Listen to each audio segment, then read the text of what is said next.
Hello, welcome to my channel Vikas ji N G K. आज का हमारा टॉपिक है भारत के राष्ट्रपति का निर्वाचन किस प्रकार से किया जाता है। आज हम जानेंगे। ऐसा तो हम सब जानते हैं कि भारत का राष्ट्रपति भारत का राज्य प्रमुख होता है। वह भारत का प्रथम नागरिक कहलाता है और भारत का राष्ट्रपति राष्ट्र की एकता और अखंडता का प्रतीक होता है। भारत में राष्ट्रपति का चुनाव एकल संक्रमणीय और गुप्त मतदान द्वारा किया जाता है। राष्ट्रपति के निर्वाचन में जनता प्रत्यक्ष रूप से भाग नहीं लेती है, बल्कि एक निर्वाचन मंडल द्वारा इनका चुनाव किया जाता है, जिनमें निम्न लोग शामिल होते हैं। पहला है संसद के दोनों सदनों के निर्वाचित सदस्य, राज्य विधानसभाओं के निर्वाचित सदस्य। तीसरा है केंद्र शासित प्रदेशों दिल्ली और पुदुचेरी विधानसभाओं के निर्वाचित सदस्य। अब हम इन 3 पॉइंट से समझ जाते हैं कि भारत के राष्ट्रपति के चुनाव में किसी भी सदन के, चाहे वह लोकसभा हो, राज्यसभा हो या विधानसभाएं हो, उनमें से मनोनीत सदस्य भारत के राष्ट्रपति के चुनाव में भाग नहीं लेते हैं। अगली स्लाइड है विधानसभा के निर्वाचित सदस्य के मत का मूल्य क्या होता है।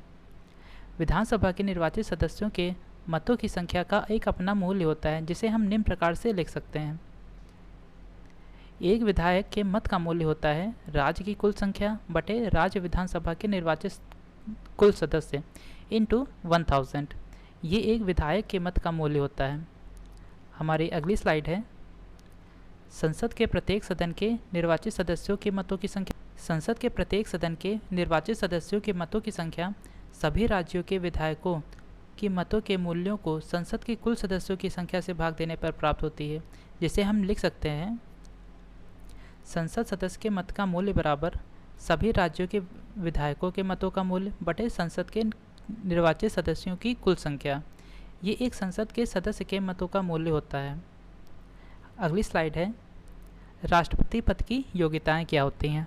भारत में किसी भी नागरिक को भारत का राष्ट्रपति बनने के लिए निम्न योग्यताएं आवश्यक होती हैं। पहला है वह भारत का नागरिक होना चाहिए।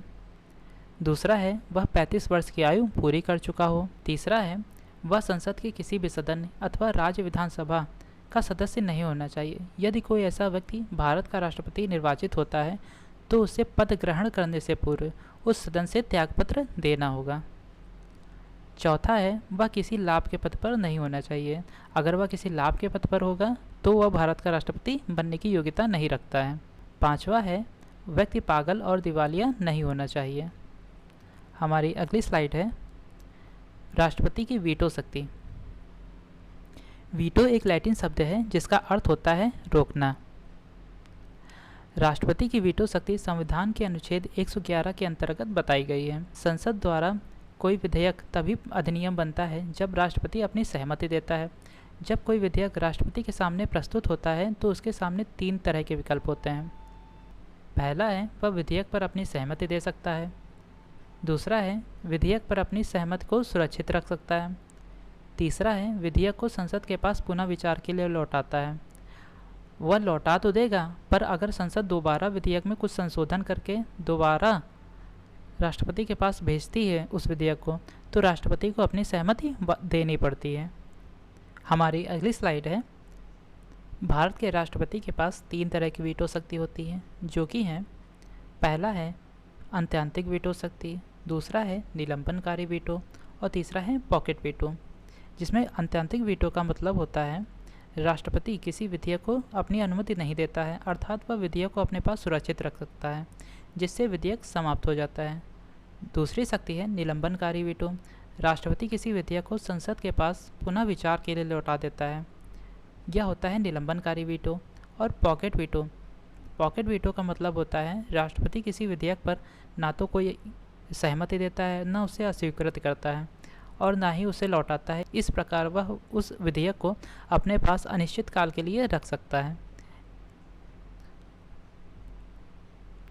राष्ट्रपति की क्षमादान करने की शक्ति के बारे में, महाभियोग के बारे में और राष्ट्रपति का पद रिक्त होने पर कौन उसकी जगह लेता है, इस बारे में हम बात करेंगे।